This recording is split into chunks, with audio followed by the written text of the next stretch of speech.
Bueno, bienvenidos al webinar de Blockchain Revolution. Doy paso al moderador, Alex, y agradecer a todos los miembros de la mesa redonda por vuestra participación.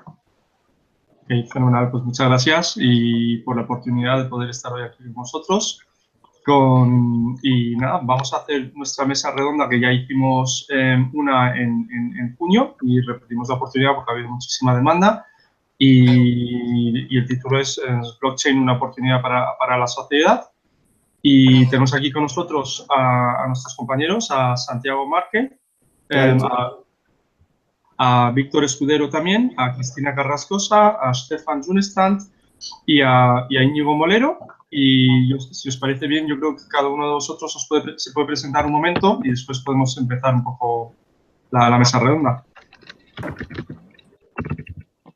Muy bien. ¿Quién empieza presentándose? En el orden que lo he dicho yo. Santiago, empieza tú. Bueno, pues, ¿qué hay? Buenas tardes. Soy Santiago y actualmente trabajo para la empresa Club del Grupo Barrabés como director de blockchain. Aparte de eso, pues he colaborado con el resto de compañeros en la realización del libro de blockchain, La Revolución Industrial de Internet. Y tengo otras publicaciones relacionadas con las criptos. Poco más. A poco que busquéis de cualquiera de nosotros vais a obtener mucha información. Perfecto, Víctor. Muy bien. Buenas, pues yo soy Víctor Escudero. Trabajo actualmente para S21sec, una empresa de ciberseguridad. La ciberseguridad es una de mis pasiones, la otra es el software libre y los temas de blockchain, obviamente, pues también, ¿no? Soy un poco un histórico de este blockchain desde hace bastante tiempo, lo sigo bastante. He participado con los otros compañeros que veis aquí también en la elaboración del libro que hacía referencia anteriormente el compañero y en algunas otras publicaciones también. ¿Vale? Nada más. Cristina. Hola, bueno, lo siento porque no me podéis ver en directo. Se ve que he tapado también la cámara del ordenador que, quitando la pegatina, no funciona. Yo soy abogado, me especialicé en fiscal y en propiedad intelectual. La verdad, descubrí blockchain y lo compagino un poco con mi actividad profesional. Y bueno, pues como Santiago y como Víctor, también he participado en el libro Blockchain, la revolución industrial de Internet. Fenomenal. Stefan. Hola, soy Stefan Junestrand, soy arquitecto de formación y doctor en arquitectura y he dedicado toda mi vida a lo que son los edificios inteligentes y ciudades inteligentes y tenemos un grupo desde hace ya 17 años que publicamos, se llama Grupo Tecmared y somos empresa líder en información y comunicación y generación de conocimiento sobre temas de energía, sostenibilidad y nuevas tecnologías en la edificación en la ciudad. Y he participado en el libro escribiendo el capítulo sobre Smart Cities, lo que son los edificios, ciudades inteligentes y blockchain. Fenomenal. Íñigo. Hola, buenas tardes. Pues yo soy Íñigo Molero, soy otro de los coautores del libro Blockchain, la revolución industrial de Internet y responsable del libro de las ONGs y cómo blockchain podría incidir en este tercer sector. Un sector en el que he estado trabajando muchos años de mi vida y es por lo que llegué a este fascinante mundo. Fenomenal. Pues nada, me presento yo también, que todavía no me he presentado. Yo soy Alex Proxat, soy coordinador del libro y bueno, que coincide que todos hemos trabajado en esto porque hemos tenido mucho tiempo, hemos tenido la oportunidad de pasar mucho tiempo juntos y desde que publicamos este libro, cuando fuimos a Open Expo en junio, pues justo se había publicado, pero desde entonces pues se ha ido convirtiendo un poco como en referencia sobre la temática en blockchain en el mundo de habla hispana y vamos a seguir intentando desarrollando todo este ecosistema para el mundo español y latinoamericano, que es un poco nuestro objetivo.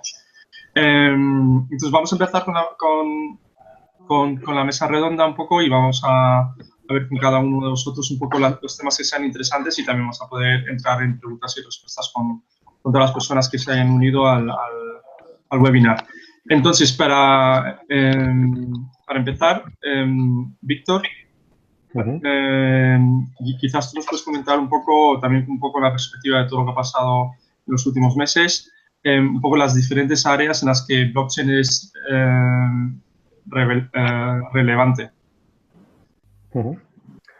Vale, hay un montón de campos, digamos, en aspectos de seguridad, hay bastantes áreas.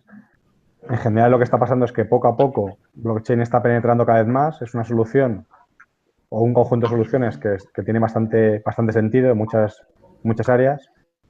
Lo relevante es que todavía, por desgracia, no está siendo masivo, es decir, empieza a oírse por todos los sitios. Nosotros porque estamos aquí presentes, tenemos un sesgo natural a ver, oír y sentir blockchain en todos los sitios, pero la realidad es que todavía pues estamos en ese camino. Hay mucho por hacer, pero es verdad que estamos trabajando bastante bien y poco a poco está habiendo soluciones que son bastante punteras. Lo que da blockchain, que no tiene muchas soluciones, es que resuelve problemas que con otras soluciones es directamente imposible poder resolver, si bien genera algunas otras deficiencias en las cuales estamos trabajando. Es decir, no es una solución perfecta para todo, no es el martillo perfecto para todos los clavos, pero para algunas áreas en particular es la solución ideal. Y estamos todavía pues, en fase de aprendizaje, ¿no? Estamos todavía a los inicios. Claro. Me gustaría decir que llevamos años en esto y que ya llevamos mucho avanzado, y es verdad, pero todavía estamos en proceso. Dicho esto, quiere decir que cualquiera que se incorpore no llega tarde al tema de blockchain, ¿vale? Hay mucho recorrido. Sí. Quizás podéis, cada uno de vosotros, empezando por Cristina, Íñigo y Santiago y Stefan, comentar un poco cómo veis que afectan, en qué sectores afecta y cómo puede afectar. A ver, empiezo yo. A ver, yo creo que es un poco difícil decir exactamente en qué sectores afecta ahora mismo, porque yo creo que estamos en una fase súper embrionaria.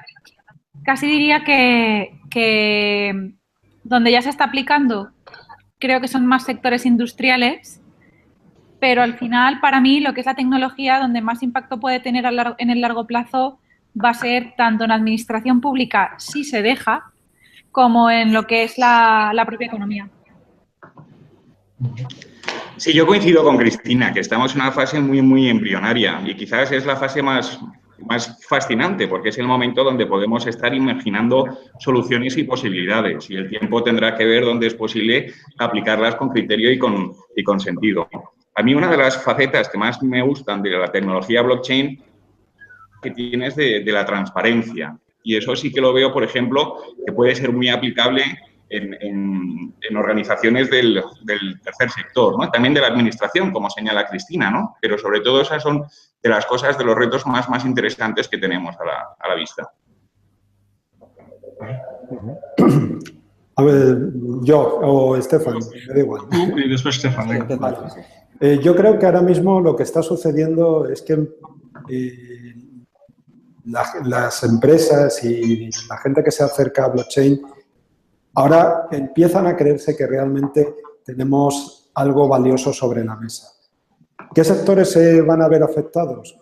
Pues yo diría que prácticamente todos, en donde haya un intermediario que esté metiendo ineficiencias en el sistema. Desde el sector seguros, sector salud, sector energía. El abanico es verdaderamente amplio. Pero lo importante yo creo que es eso, ¿no? Ahora mismo ya se empieza a ver una conciencia de que esto es algo real, que no es una tecnología de unos frikis nacida al calor de Bitcoin y punto, sino que realmente puede resolver problemas. Víctor decía algo que para mí es importante y los clientes cuando llegan a nosotros siempre me gusta tratar de dejar desde el primer momento sobre la mesa, ¿no?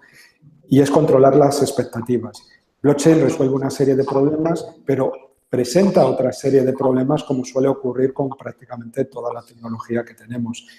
Hay que trabajar tanto en buscar casos de usos en donde la tecnología de blockchain es útil, como en resolver aquellos inconvenientes que de per se la tecnología lleva debajo del brazo. Perfecto. Sí, yo coincido, ¿no? Además, esa parte de que yo he tratado de las ciudades inteligentes, una parte importante son, evidentemente, la administración pública, aparte de lo que surge en la ciudad, ¿no? Y yo creo que un poco lo que habéis comentado vosotros, no solo es el tema económico, porque las administraciones responsables de la gobernanza, economía y asuntos sociales, movilidad, energía, cultura, todas las áreas casi en nuestra sociedad, y estas actividades todos implican un gran número de procesos que demandan una altísima frecuencia de registros y documentación, de los cuales es imprescindible tanto la transparencia como la seguridad, ¿no? Porque la famosa burocracia, ¿no? Que es cada vez más, aunque se digitaliza, es aún más pesada, ¿no? Entonces, blockchain creo que ofrece una tecnología para establecer ese proceso, ya que una de las características principales es proporcionar una base de información neutral y no jerárquica y que es accesible y segura. Y en entornos donde hoy, por desgracia, no hay confianza establecida entre los actores, que en este caso es la administración pública y el ciudadano y las empresas, etcétera, que tienes que hacerlo, pero sabemos por temas de corrupción, etcétera, que no es transparente, que no funciona. Y yo creo que blockchain ahí es ideal para poder, de alguna manera, indirectamente, evitar la corrupción y establecer esa transparencia necesaria con la administración pública. Yo creo que allí blockchain, como habéis comentado, sí se permite, ¿no? Es una herramienta ideal, pero vemos que en otros países sí se permite. Y yo confío en que puede ser una herramienta excepcionalmente útil y que podemos establecer esa confianza y transparencia con la administración pública, ¿no? Genial. O sea, teniendo en cuenta un poco que estamos aquí con el equipo de Open Expo, y yo creo que es un equipo que a todos nos apasiona porque defiende el software libre, Víctor, desde tu punto de vista, ¿qué oportunidades ofrece blockchain para el software libre y qué soluciones nos ofrece? Vale, dos aspectos. Por un lado es qué ofrece blockchain de cara al software libre y otro es al revés, es qué hace el software libre para blockchain. En este caso, digamos que desde mi punto de vista será prácticamente imposible pensar que blockchain no habría llegado hasta aquí si no llegase gracias al software libre. Es decir, este movimiento se ha producido gracias al software libre, gracias a que ha conseguido democratizar y llevar a las masas una tecnología que de otra forma seguramente unas pocas élites hubieran podido utilizar. El modelo de transparencia que comentamos antes y de apertura es totalmente vital y eso hace que efectivamente blockchain tenga la potencia que tiene. Es un sistema descentralizado en el cual pues, permite tener toda la potencia que tiene gracias al nivel de apertura que tiene, ¿no? Entonces, dentro del software libre, eso es un poco lo que aporta y lo que se sustenta es el blockchain gracias al software libre. Por otro lado, blockchain permite utilizar esa tecnología como tal, permite hacer muchísimas cosas que van justamente en la misma filosofía del software libre en general, ¿vale? Llámese, da igual las licencias, ¿no? Pero al fin y al cabo, mucho la filosofía de dar la responsabilidad sobre las acciones a los usuarios, que tenga la plena libertad de poder compartir segura y, en definitiva, que puedan utilizar la tecnología como ellos deseen. En este caso, permite, gracias a blockchain, tener un nivel de transparencia tan grande como se desee, un sistema mucho más transparente de lo que es actualmente, a su vez, que fuese transparente, pero puedes regular el nivel de privacidad que quieres utilizar de este sistema y puedes utilizarlo un poco como desees. Entonces, digamos que es una filosofía de apertura total. En este caso es dar el control precisamente al usuario. Y lo haces de una forma descentralizada, en lo cual no hay una contraparte, no hay un riesgo de contraparte, no hay un ente central del cual automáticamente tienes que creer o tienes que asumir que forma parte del juego, ¿no? Claro. Cristina, desde tu punto de vista, el entorno legal y la profesión legal, ¿cómo se están acercando a todo este tema de blockchain? Pues, a ver, yo diferenciaría dos grandes partes y añadiría una tercera.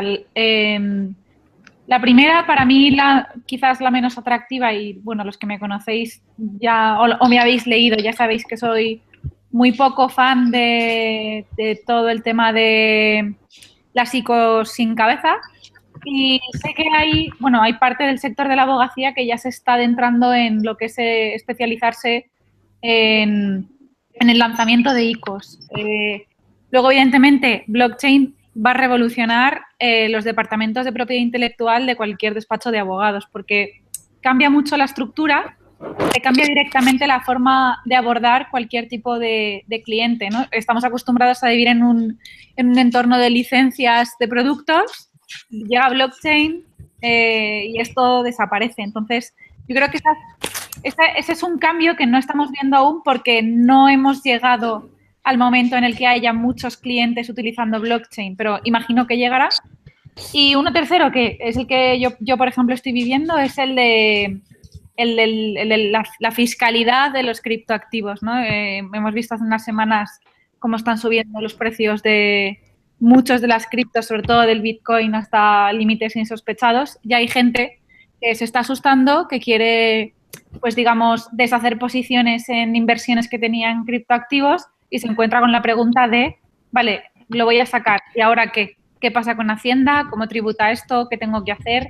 Eso es algo que yo, por ejemplo, sí que ya estoy trabajando en esto, ya veo gente con esta necesidad y creo que va a ir en aumento porque al final, cuando tú entras en una inversión en cripto o en un token en blockchain, no te sueles plantear qué va a pasar después cuando lo quieras deshacer. Y una vez te metes, ya estás dentro. Con lo cual creo que son 3 sectores que van a dar bastante juego. Vale.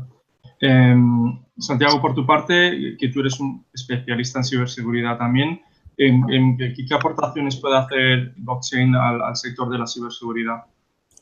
Blockchain puede revolucionar muchísimo lo que es el sector de la seguridad en muchos aspectos, y uno de los que a mí más me llama la atención es el tema de cuando tenemos activos y queremos protegerlos de alguna manera. Eso enlazaría mucho con lo que hablaba Cristina de la propiedad intelectual. Hoy es muy típico y nos llegan muchas consultas de personas, de empresas, ¿no?, que trabajan pues con obras de carácter, pues tanto música o artículos periodísticos, que ven que se encuentran completamente como en un mar de tiburones y su contenido no puede estar securizado ni protegido de alguna manera, ¿no? Pueden hacer uso de él desde cualquier sitio y ellos si reciben algo por un trabajo que han hecho y que muchas veces es muy laborioso y complicado. En este aspecto yo creo que blockchain se va a erigir como una de las herramientas básicas. Lo que es la idea del contrato inteligente, securizando activos de cualquier naturaleza, cuando de hecho el IoT, otra de esas grandes promesas, se encuentren desarrolladas, pues vamos a ver un abanico de aplicaciones que hoy por hoy tan solo estamos empezando a imaginar. Y ese conjunto de aplicaciones sin blockchain no van a poderse realizar o se van a poder realizar de una manera muy complicada. Hay temas todavía que están muy abiertos, como es el hecho de la identidad digital. Si una de las cuestiones claves es cuando tengamos y estemos dentro de blockchain y queramos operar y tengamos distintos entes que quieran hacer cosas, identificar a esos participantes, como un participante que para una compañía eléctrica es fulano de tal y que está haciendo un seguro con una compañía de aseguradora, cómo la compañía de aseguradora puede garantizar que ese fulano de tal realmente es quien es. Hay un montón de posibilidades que la tecnología blockchain en esa capa de seguridad nos va a brindar. Stefan, por tu parte, un poco siguiendo el hilo de lo que está contando Santiago, entiendo que toda esta temática para las Smart Cities también es muy importante, ¿no? Sí, es que al final, claro, el Smart City es un concepto transversal que une con una plataforma verticales de la ciudad, tanto iniciativas privadas como las actividades públicas, y podemos entender que, casi en cualquier vertical de estos, hablando de energía, movilidad, seguridad, de transporte, pues medio ambiente, se puede imaginar y hay muchos buenos ejemplos del uso del blockchain.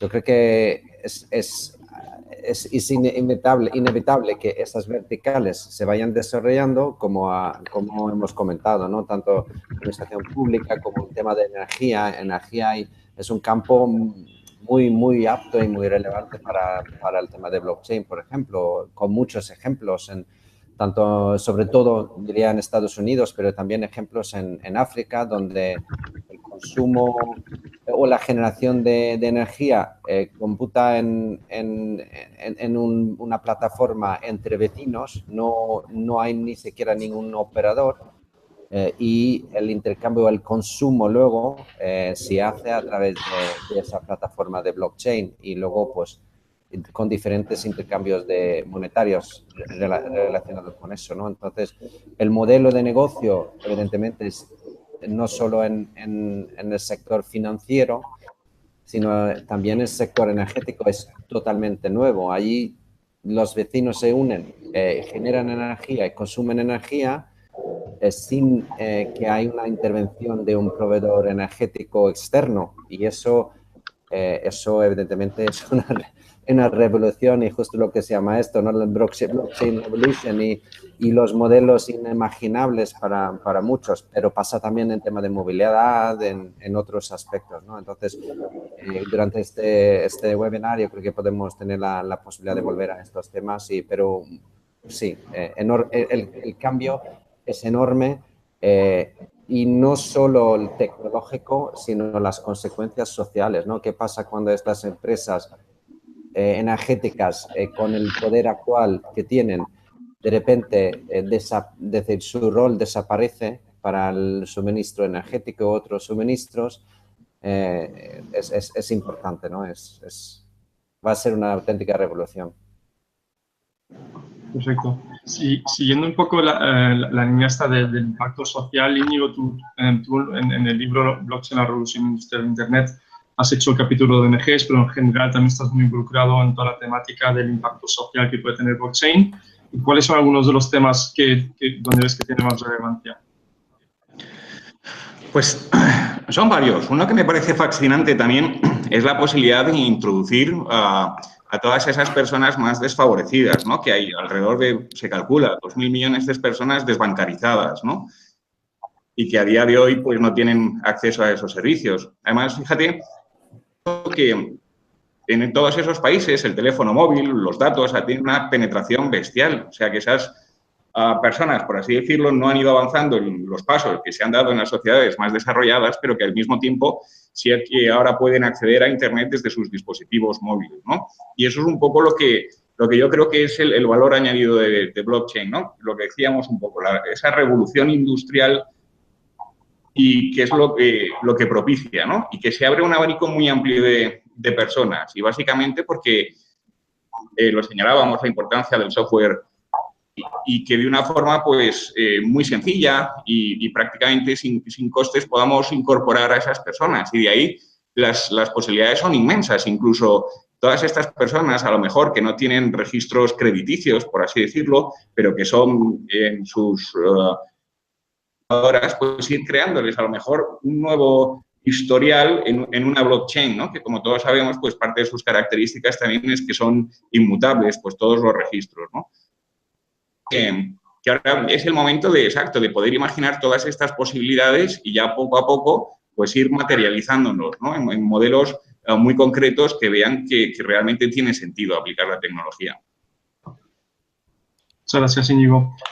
Cristina, tenemos aquí una pregunta y preguntan, ¿existen riesgos en la fiscalidad con las criptos? Lo quiero sacar, ¿y ahora qué? O sea, quizás lo puedes comentar brevemente porque esto puede tener una respuesta muy larga, pero quizás puedes tocar los 2 o 3 puntos que veas más relevantes. Bueno, es una pregunta que me hacen bastante, sobre todo, o sea, es muy curioso porque, sobre todo lo que me pasa es gente que en su día invirtió pues, una cantidad de X en criptoactivos y de repente ha crecido y se han encontrado con un patrimonio bestial y se asusta. La gente se asusta y dice, vale, ¿qué hago con esto? A ver, invertir en criptoactivos es legal, no es una inversión ilegal, ¿vale? Es una inversión legal, es como invertir en cualquier otra cosa. Lo que pasa es que, como todo, cuando tú esa inversión, cuando tú retiras tu posición y lo conviertes, digamos, a euros, cuando haces el cash out, tienes que tributar. ¿Ves? La tributación es de lo que algunas personas se olvidan y no deberían olvidarse. Ese es el problema, no la inversión en cualquier tipo de criptoactivos. Perfecto, Cristina, muchas gracias. Yo creo que es un tema que puede tener su propio webinario para otro día, pero por lo menos lo puedes tener ahí un esbozo de resumido de esto. Víctor, si seguimos un poco con el orden que hemos hecho antes, o sea, todos hemos visto un poco que el sector financiero ha sido un poco el pionero, por lo menos dentro de la industria, ¿no? de intentar integrar un poco la tecnología blockchain en sus procesos, no en producción, pero a nivel de experimentación e innovación. ¿Cuál es la situación? ¿Qué es lo que ha pasado y dónde estamos ahora mismo desde tu punto de vista? Vale, efectivamente el sector financiero quizás es el sector que más amenazado se ha encontrado por esta disrupción en un modelo que tradicionalmente no ha sufrido ninguna variación relativa, o sea, relevante en los últimos 50 a 100 años. Han visto una gran amenaza y están viendo cómo transformar esa amenaza en una cierta oportunidad. Obviamente, las blockchain aportan una serie de ventajas operativas bastante importantes y los grandes bancos están haciendo grandes inversiones en investigación y ver un poco cómo puede utilizar la tecnología en su favor, ¿vale? Aquí lo que sucede es que, a diferencia de lo que sucede con otras tecnologías, ellos son los que más invertidos están, han empezado los primeros. La tecnología es muy abierta, al final todo el mundo saca cierto beneficio. Es decir, el conocimiento se termina por compartir. A diferencia de software un poco privativo, en el cual ciertas empresas pueden mantener su ventaja diferencial frente a otros durante mucho tiempo, aquí es muy importante que en el tema blockchain, para que tenga realmente poder, estás llevando al extremo un tema de transparencia y de funcionamiento interno. Es decir, por ejemplo, una blockchain necesitas por naturaleza que la gente crea en ella. Y para creer en ella, la mejor forma que tienes es de ser transparente y que la gente pueda ver el código. Ver que no hay una puerta trasera, que no hay errores de programación serios, que no hay nada que te pueda afectar en un momento dado. Eso implica que al final es muy difícil que en este ecosistema los distintos avances que se van produciendo no se reviertan en el ecosistema. Digamos que es un poco como pasa con las licencias GPL un poco víricas, ¿no? Es decir, al fin y al cabo, aquí las pequeñas inversiones que se van haciendo, aunque sea la industria financiera la que ha comenzado en punta de lanza a empezar a utilizarlo, poco a poco muchas soluciones que ellos van encontrando y lo van adaptando hacia su sector son reutilizables por el resto. En muchas otras industrias que todavía no han visto ese peligro, van de fuera, hay muchos procesos de desintermediación. Antes comentaba Santiago, que yo lo diría de otra forma, es aquellos intermediarios que no aporten valor, obviamente están en riesgo. No todos los intermediarios están en riesgo, solamente aquellos que no aportan valor. El problema es que el valor percibido es bastante difícil de evaluar. Tú puedes aportar valor que si el usuario final no lo entiende así, aquí lo que estás dando gracias a la tecnología blockchain es mucha potencia a los extremos. De forma que el usuario, llámese consumidor o el productor, en este caso son los que determinan las condiciones de juego, mediante smart contracts, por ejemplo. Y cualquiera que esté en medio, que las dos partes no entiendan que a ellos les aportan valor, tanto si lo hacen como si no, pero a su entender no lo hacen, pues están en serio riesgo. Pues hay sectores que todavía no están activamente investigando. Desde el punto de vista, desde luego, deberían de haberlo hecho desde hace tiempo. Digamos que todavía están a tiempo de hacerlo. Y poco a poco está habiendo cada vez más soluciones en las que, de momento, hemos comenzado por intentar replicar lo que en el mundo, llamémosle mundo real, que hasta ahora estamos acostumbrados, ya existe, cómo hacerlo de una forma un poquito más eficiente con esta nueva tecnología. Digamos que es que las operaciones, por ejemplo, del backend de un banco, pues si podemos eficientar las operaciones un 30%, está muy bien. Lo que a mí, desde luego, me parece que es revolucionario son aquellas cosas que hasta ahora eran totalmente imposibles y no hay ninguna otra solución tecnológica que lo permita, que desde luego blockchain ahora sí lo hace. Entonces, no está tanto en poder ganar eficiencias, que es lo que estamos centrados principalmente. Estamos viendo casos de uso reales, en los que hay necesidades reales y cómo convertir eso a través de la tecnología, cómo poderlo hacer más eficiente. Pero digamos que estamos jugando básicamente con las mismas reglas de juego que hasta ahora. Y aquí lo que consiste es en redefinir un poco el campo de juego. Cuando un banco o una serie de bancos utilizan esta tecnología para seguir intercambiando, por ejemplo, dinero entre ellos, remesas, llámese que en tecnologías como Ripple, basado en R3, Ethereum, da igual la tecnología que utilicen, si al final el que tiene el control de esos criptoactivos siguen siendo bancos centrales, los propios bancos, o es una moneda, digamos, que está cautiva, un token que está cautivo de los que lo intercambian, no hemos ganado gran cosa. Es decir, es verdad que el dinero de forma electrónica o el token se mueve mucho más rápido, pero sigue estando controlado por los mismos que lo estaban en el pasado. Lo que realmente añade una tecnología como blockchain es democratizar ese poder para que cualquier persona lo pueda hacer, pueda mover esos tokens con total libertad. Cosa que hasta ahora estaba limitado a unos poquitos. Ahí es donde creo que realmente es bastante diferencial. Siguiendo un poco la línea de lo que tú comentabas, porque hemos visto que el sector financiero ha sido pionero, pero ya has indicado un poco que hay sectores que deberían ponerse las pilas, pero que todavía no están. Santiago, desde tu punto de vista, ¿cuáles son esos sectores que crees que pueden estar muy afectados por toda la temática de la disrupción potencial de blockchain y que todavía no se han puesto las pilas? Pues yo citaría por al menos tres. Uno es la administración pública. Como siempre, va no 1 o 2 pasos hacia atrás, va muchísimos pasos hacia atrás.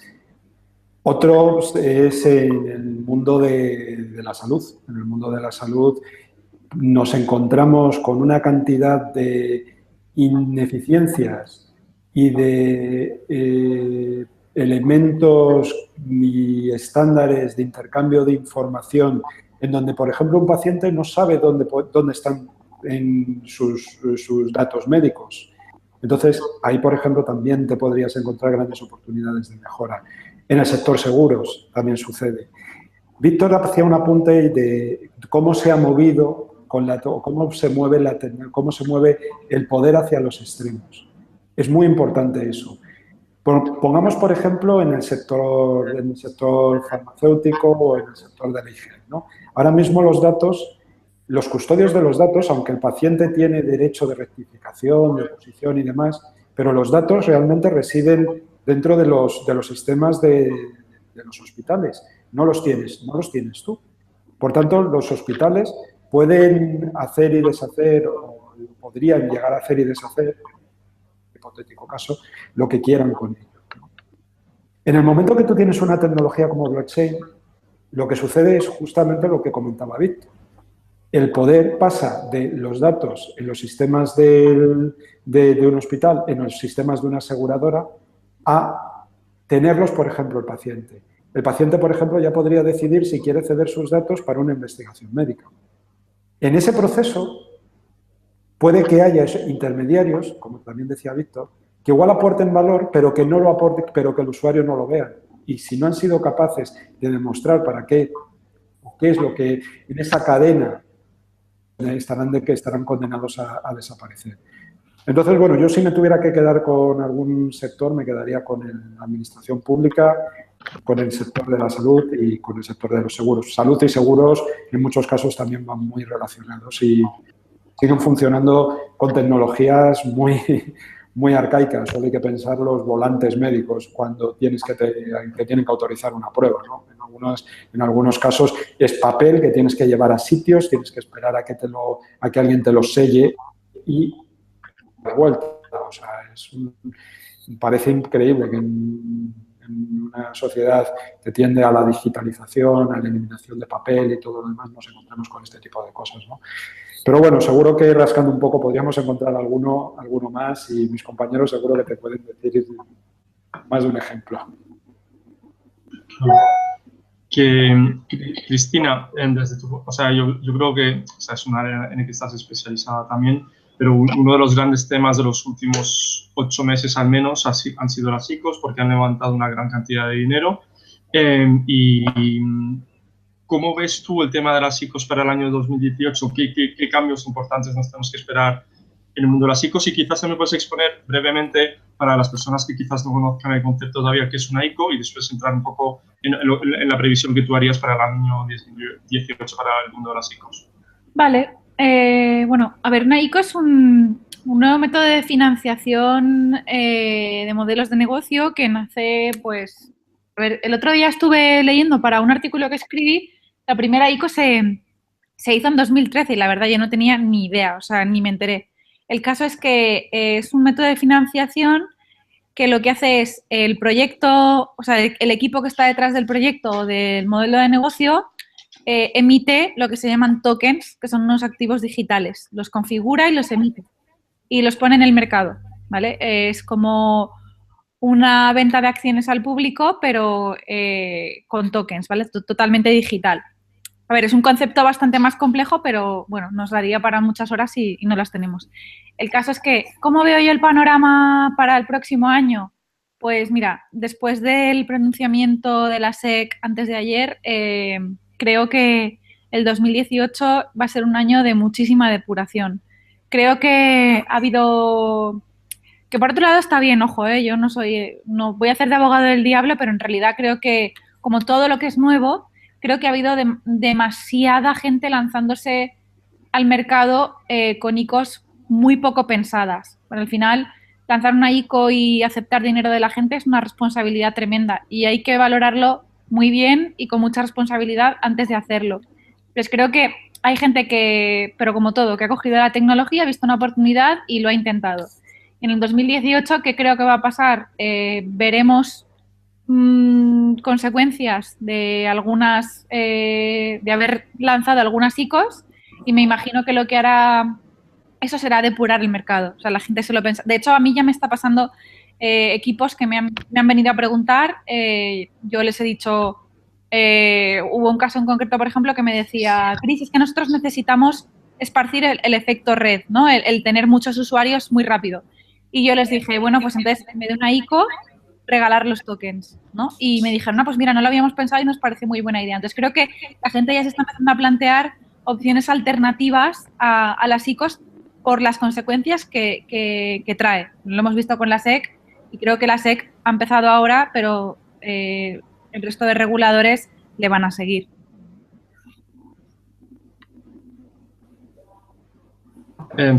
Stefan, siguiendo un poco la temática esta de más regulación y más transparencia, y este también es un tema relevante para el mundo de las Smart Cities y para lo que es el tema de datos abiertos.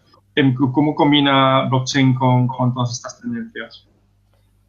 Yo creo que en general, ¿no? Cuando se habla de lo que son la participación ciudadana, la transparencia, etcétera, se habla en la mayoría de las veces desde el punto de vista desde la administración, ¿no? Vamos a aumentar la participación, etcétera. Y lo hacen, pero lo hacen con sus herramientas actuales, por lo cual que son generalmente muy poco transparentes, muchas veces incluso muy pocas participativas, aunque son proyectos de participación. Y yo creo que ahí es necesario que la información y los datos y los resultados no es propiedad de la misma administración si quieren abrirlo, ¿no? Se puede ser participante, pero no en exclusiva una propiedad. Entonces, las ventajas que ofrece tecnologías como blockchain son fantásticas para esto, porque es justo esa apertura, ese acceso a los participantes, es la imposibilidad de luego corrompir o cambiar esos datos una vez que está hecho el registro. Entonces, realmente toda la actividad, ¿no? que hemos comentado antes de la administración pública debería tirar hacia esto, ¿no? Pero especialmente entonces volvemos a la participación ciudadana y la transparencia. Pues la participación ciudadana, creo que no solo con blockchain, ¿no? sino con muchísimas nuevas tecnologías es imprescindible dejar la ciudadanía participar más, no solo a través de algunos votando cada X años, o salir a la calle y demostrar, ¿no? Sino también utilizar estas nuevas tecnologías para una participación seria y no luego dejando en las manos de los políticos esos datos y esos resultados, porque vemos que cualquier dato de una actividad pública luego está interpretada, o no solo interpretada, sino cuantificada. Algunos dicen que en una demostración ha habido 10.000 y otros dicen 100.000 y otros dicen 3 millones. Entonces, ¿cuáles son los datos? ¿Cuántas personas han participado en actividades? Si son online, si no son públicas, si no son propiedad de los que participan, pues yo creo que nadie realmente actualmente en España se fía de los datos. Pero si se hace la participación a través de una plataforma blockchain o similar, ya podemos empezar a confiar en esos datos, que es, creo que, el primer paso luego para participar, ¿no? Sino que hay confianza. Ese es importantísimo. Entonces, yo creo que allí, relacionado con esto, hay una gran oportunidad, pero tiene que participar o por lo menos estar dispuestos a utilizarlo en la administración pública también. Si pensamos desde lo que ha pasado en los últimos, hasta finales del 2016, Víctor, un poco hablar de blockchains públicas estaba como un poco mal visto y la gente Bitcoin, sino tenía que decir blockchain. Y una de las cosas que a mí me llama la atención, o sea, la semana pasada circuló un artículo que también lo teníamos en el Telegram de Blockchain España, en el que se veía que la mayoría de los panelistas de la Wall Street Blockchain Association, que es un poco lo más conservador que puedes tener del mundo de blockchain, estaban diciendo que el futuro para las blockchains privadas como Hyperledger y otras era ir o sea, como tendencialmente a blockchains públicas. O sea, ¿cómo te explicas tú un poco ese cambio de panorama que ha habido en los últimos 12 meses y qué les puede haber llevado a pensar este tipo de cosas ahora de repente? Podríamos decir que a muchos que estamos aquí presentes nos sorprendería, pero no es cierto. Es decir, esto es algo que ya habíamos previsto hace mucho tiempo. Hemos estado luchando contra corriente durante bastante tiempo porque efectivamente aquí lo que ha sucedido principalmente es que las blockchain públicas, pensemos en Bitcoin, que obviamente no ha tenido buena prensa durante mucho tiempo y seguimos un poco con parte de eso de viento de cola un poco todavía que hay que utilizar, ¿vale? Pero al fin y al cabo, el tema es que una blockchain pública no da ventajas a nadie en particular y a nivel empresarial, para una compañía tiene cierto riesgo de desarrollar sobre una blockchain pública que luego la capitalización es difícil de poder hacer. Y al fin y al cabo, las inversiones que tú hagas de desarrollo sobre una blockchain pública lo puedes utilizar tú o tu competencia. Y en consecuencia, pues no motiva mucho. Como además el objetivo de muchas de las ICOs ha sido el poder obtener cierta ventaja, el poderte financiar, eso implica que cada uno pues, lo puede hacer su propia criptomoneda, su propia ICO correspondiente y poder hacerla, ¿no? Para eso se ha utilizado gran parte del código abierto que ha habido y en base a eso pues crear tu propia criptomoneda. Pero lo importante de una blockchain es que para que realmente sea fuerte tiene que estar soportada por muchísima gente. Y por definición, una blockchain privada en la cual de antemano ya se ponen ciertas limitaciones a quién pueden ser los usuarios o quién puede validar las transacciones o quién puede ver los contenidos o algún tipo de limitación, en general limitas la participación de una forma u otra, pues por definición siempre va a tener bastante menos penetración o bastante menos usuarios en una blockchain pública. En consecuencia, lo normal y lo natural es que una blockchain pública, sea la que sea, pueda actuar como una infraestructura común para todos, un TCP/IP, digamos, un protocolo común sobre el cual construir, porque es una base sólida sobre la cual no la podemos alterar, no podemos modificarlo, no podemos manipularlo. Entonces, tiene todo el sentido del mundo que en general la blockchain pública se dedique mucho más para poner una capa común a todos de infraestructura, mientras que las blockchain privadas se utilicen para ciertos casos de negocio, ciertos usos particulares de empresas. Ese es el aspecto general. ¿Qué sucede? Para que realmente las blockchain privadas las pueda sacar partido, efectivamente tiene que haber alguien que las pueda controlar. Pero en el mismo momento que hay alguien que decide, sea los que sean, quiénes pueden ser los que validan las transacciones o quién puede ver los contenidos, por ejemplo, metes un punto central o una serie de puntos centrales en un modelo que es altamente distribuido, lo cual hace que justamente la potencia que tiene la blockchain la pierdas en gran medida. Es decir, entendamos que la blockchain tiene su nacimiento justamente en una idea de conseguir democratizar y distribuir para que no tengas un solo punto de fallo. En el momento que esa propiedad principal que tienes, de la cual se derivan otras muchísimas más, tú mismo la autolimitas, como sucede en muchas blockchain privadas, estás perdiendo gran parte de esa potencia. Y en consecuencia, pues no te vale para todo tipo de casos de uso. Pero eso no quiere decir que no se puedan utilizar blockchain privadas, por supuesto. Por ejemplo, tú puedes tener dentro de tu propia compañía una moneda o una cripto, un token, en el cual te valga para hacer pagos en el comedor de la empresa, para poder sacar latas de un refresco en una máquina de vending, por ejemplo. O te estás ganando créditos o puntos por hacer actividades correctas en tu trabajo.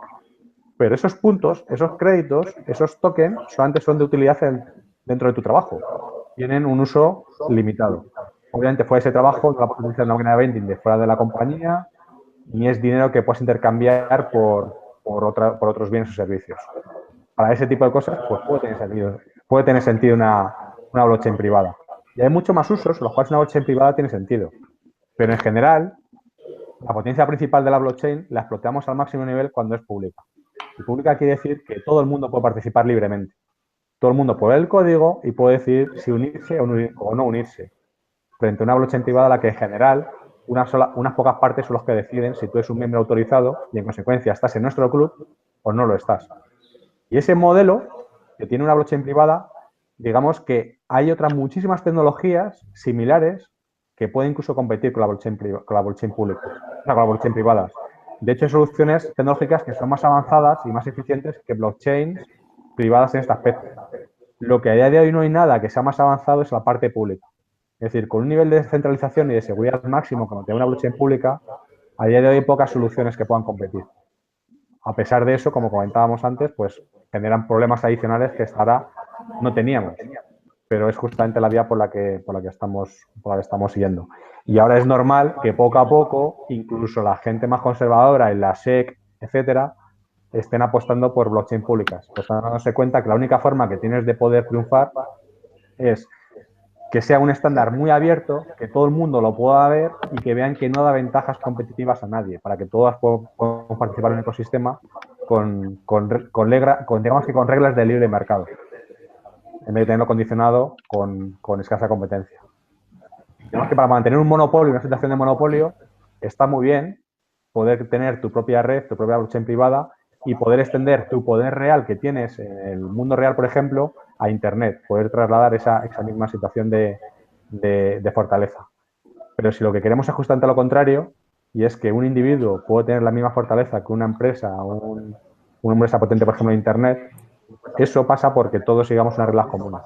Y esas reglas comunes, además, en las blockchain públicas, están codificadas matemáticamente con algoritmos y se pueden revisar por cualquier persona. Y tú simplemente decides si unirte o no unirte. Pero si te unes, las reglas se aplican absolutamente a todo el mundo. En una blockchain privada, este tipo de reglas no siempre se pueden ver y es más, se pueden modificar igual que una blockchain pública, pero a diferencia de una blockchain pública, se puede modificar a expensas de unos pocos, que son los que deciden. Una blockchain pública, como por ejemplo sucede con Bitcoin, si bien tiene dificultades, cuando en un momento dado alguien intenta manipular o hacer un cambio en positivo, la ventaja o el problema es que estamos hablando de una comunidad de vecinos de muchos millones de personas y poner de acuerdo a todo el mundo es casi imposible. Y en consecuencia, si la intentas manipular, es difícil que unos pocos lo puedan hacer. En una blockchain privada, al final, es más sencillo poder aunar los intereses de unas cuantas personas en un sentido o en otro. Y puede ser manipulación o simplemente un fork del software para poder hacer una versión mejor. Entonces, tenemos ambos mundos. No es uno mejor que otro, tienen que convivir, pero en general, digamos que donde a día de hoy no tenemos comparación, no tenemos nada que lo iguale, es la parte de blockchain públicas. La parte de blockchain privadas hay alternativas. Gracias, Víctor. Santiago, desde tu punto de vista, si tenemos que pensar un poco a nivel de aplicación, que es una de las grandes cuestiones que se plantea todo el tiempo, en el mundo de las blockchains públicas, ¿qué aplicaciones ves a día de hoy y cuáles te esperas en el futuro? Pero también, ¿qué te esperas desde el mundo de las blockchains privadas en la actualidad y para el futuro también? Bueno, yo creo que Víctor lo ha resumido fantásticamente. Yo añadiría con respecto al tema de las blockchain privadas que hay un tercero siempre en discordia, que a las empresas que suelen que suelen utilizar blockchain privadas les suele dar mucho miedo, y es el regulador. No sabemos muchas veces, cuando se plantea una solución basada en blockchain, si mañana va a haber una ley o va a haber algún tipo de normativa que aquellas empresas que hayan empezado a trabajar con blockchain públicas se van a encontrar en un callejón sin salida. Y eso creo que es uno de los motivos por los cuales muchas de las empresas intentan crear sus propias blockchain privadas, aunque, como dice Víctor, y eso es es que sería palabra de Dios, hay soluciones para las blockchain privadas, hay tecnologías, perdón, para las blockchain privadas que serían mucho más eficientes que una blockchain privada, ¿no? Claro, en el mundo de las blockchain públicas, pues tenemos toda esa potencia de cálculo que nos ayuda a asegurar la verdad. Cuando tenemos un mecanismo que nos ayuda a asegurar la verdad y que nos permite no tener que confiar en un tercero, pues abre un abanico de posibilidades tremendas, ¿no? El ejemplo que ponía antes de la gestión de derechos digitales. El autor que tiene su obra en Internet y que quiere monetizarla. Pues ahí tendríamos un ejemplo de un caso típico de uso en donde una blockchain privada se mostraría como un elemento fundamental para poder resolver ese problema, ¿no? Prácticamente todos los casos que hemos hablado anteriormente se podrían beneficiar del uso de las blockchain públicas. Y el movimiento que estamos viendo creo que va en ese sentido, en que no tiene sentido ponerle puertas al campo, de la misma manera que no tiene sentido ponerle puertas a Internet. Entonces, habrá ámbitos en donde las blockchain privadas puedan tener sentido siempre y cuando, yo creo que el camino siempre es ese, está el regulador por detrás, pero si tenemos una tecnología que consideramos segura, como pueden ser los contratos inteligentes, aunque sabemos que todavía les queda camino por recorrer, y esos contratos inteligentes son capaces de proporcionarnos los niveles de seguridad necesarios para proteger lo que reside dentro de esa blockchain, pues podemos resolver muchos problemas en todos los ámbitos. Creo que ya hemos hablado de muchos de ellos. Derechos digitales, temas de energía, expedientes médicos, ciudades inteligentes, farolas, imaginando farolas que se conectan y comunican con los coches. No sé, hay ideas muy locas por ahí. No, tienes toda la razón.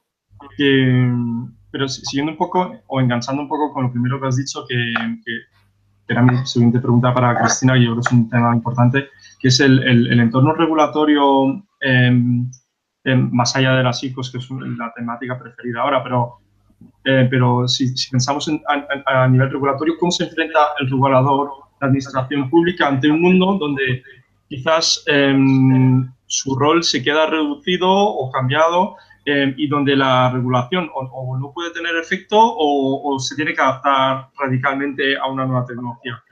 ¿Tú cómo ves que han reaccionado por ahora los reguladores europeos o de otros países o a nivel nacional?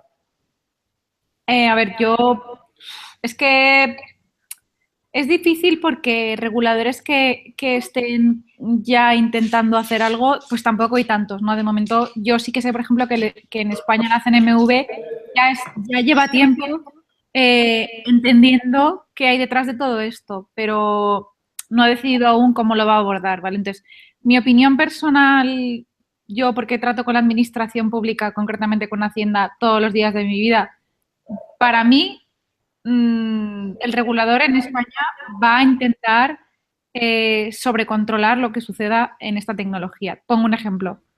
Y esta es mi apuesta personal, si luego no se cumple, no quiero que nadie me diga, tú dijiste que iba a pasar esto. Obligaciones de información, o sea, en Hacienda, ¿vale? Hay mucha gente que me dice, bueno, pero yo, por ejemplo, he invertido en un criptoactivo y no estoy hablando de ICOs, ¿vale? Estoy hablando en otro tipo, no en tokens de una ICO, sino yo he invertido en Ether, ¿vale? Lo puedo sacar y Hacienda no se entera. ¿vale? Esto es lo que pasa ahora. Mi previsión personal es que la administración, el regulador, va a pasar un periodo en el que lo que va a intentar es intentar tener la información a base del control.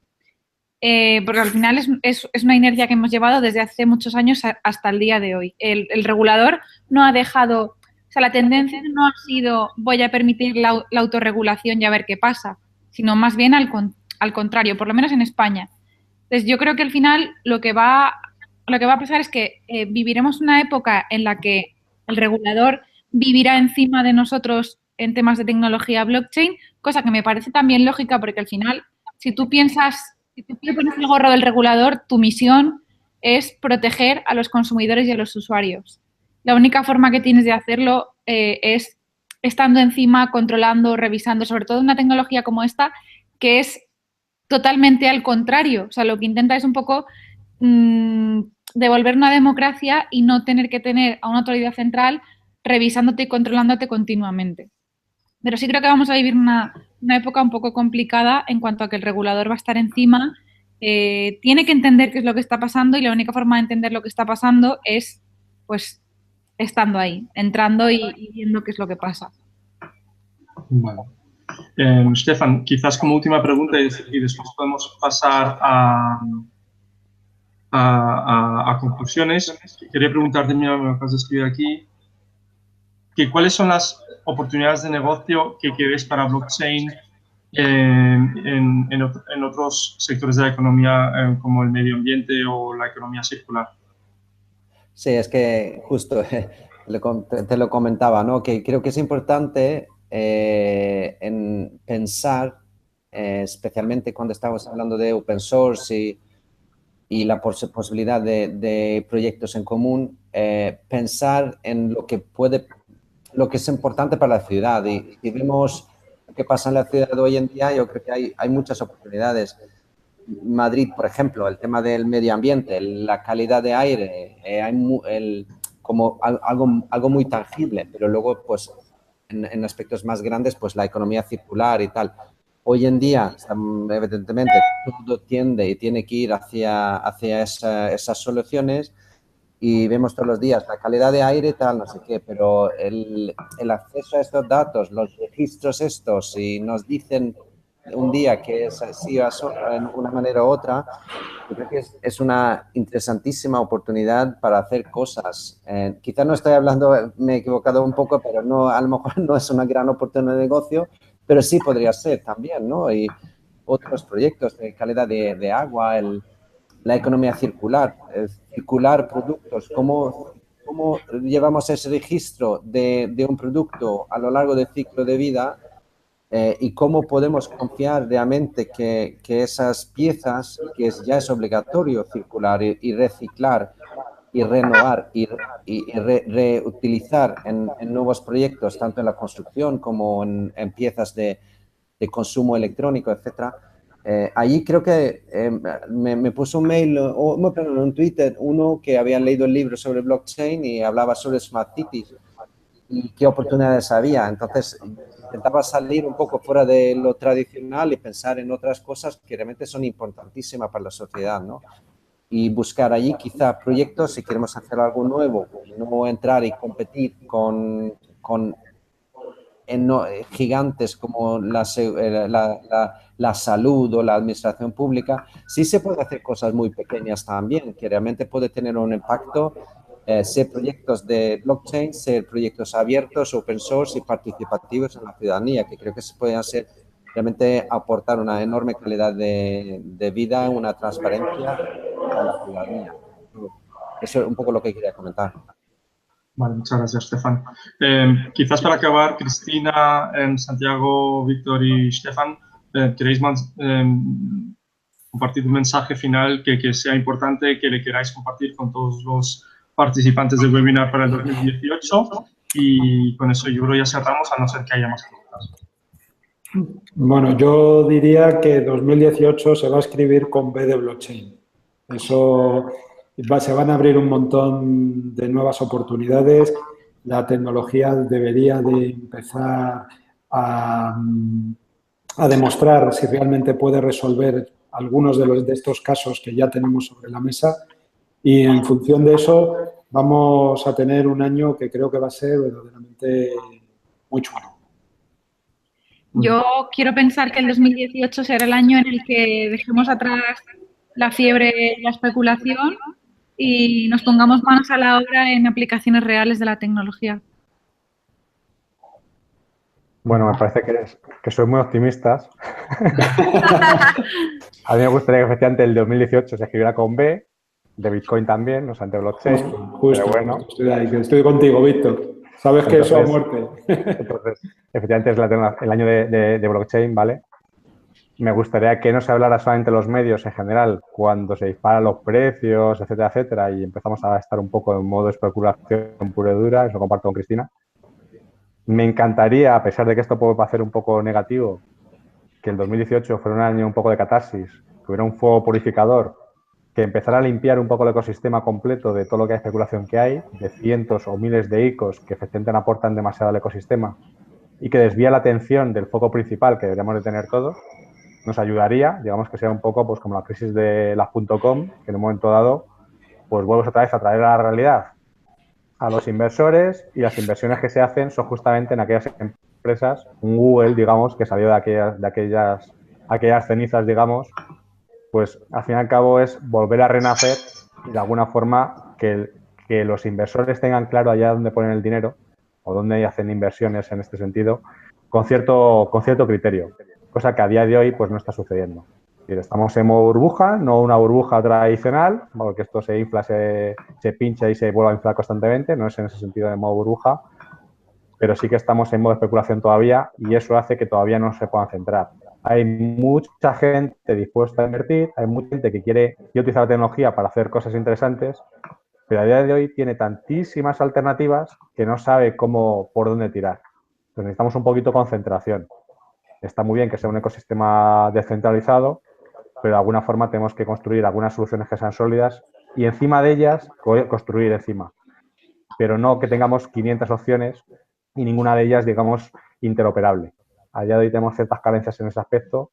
Me gustaría que el 2018 fuera un poco el año que empezara a marcar la tendencia de empezar a unir la infraestructura de más bajo nivel que tenemos, de muchas blockchain públicas, empezar a tener interoperabilidad entre ellas, para que de una forma sencilla podamos construir APIs y podamos construir aplicaciones de más alto nivel que aporten valor. A día de hoy tenemos un ecosistema demasiado segmentado, demasiado fraccionado. Muchas gracias, Víctor. Sí, perdón. Tira. Me toca terminar, ¿no? Yo creo que entonces me gustaría también con una B mayúscula, pero también después una C de blockchain y ciudad. Yo creo que para el colectivo open source y la gente que cree en esas tecnologías, abrir la mente y abrir la visión y descubrir nuevos campos que no se suele hablar de ellos, pero también investigar e innovar en muchísimos nuevos campos. Creo que es interesantísima tecnología para soluciones que normalmente, de lo que normalmente no se habla, ¿no? Entonces, esa C después del B, pues a lo mejor podría ser una idea para algún asistente del webinar, ¿no? Bueno, Stefan, muchísimas gracias. Muchísimas gracias a todos. Muchas gracias a Open Expo Europa que nos acoge hoy aquí, y nosotros pues vamos a seguir colaborando muchísimo con Open Expo, que está totalmente en línea con los principios y valores que compartimos todos del mundo del software libre. Y todos los que quieran en libroblockchain.com pueden ver entrevistas con casi todos los autores y también tenemos artículos publicados ahí. Y también podéis seguirnos en blockchainespaña.com. Y también a cada uno de los autores los vais a encontrar dentro del libro blockchain.com. Y yo creo que con eso lo tenemos todo. Y Ginian, no sé si quieres añadir algo más. ¿No? Vale. Perfecto. Bueno, pues, voy a añadir yo, Felipe. Pues sí. nada, muchísimas gracias a vosotros por haber estado presente esta tarde. Muchísimas gracias también a toda la gente que lo ha seguido por webinar. Este video pues lo difundiremos también a posteriori y cualquier información que tengáis o pregunta que tengáis, pues también se lo podemos remitir al equipo. Muchas gracias. Muy bien, muchas gracias. Muchísimas gracias. Hasta luego. Hasta luego. Hasta luego.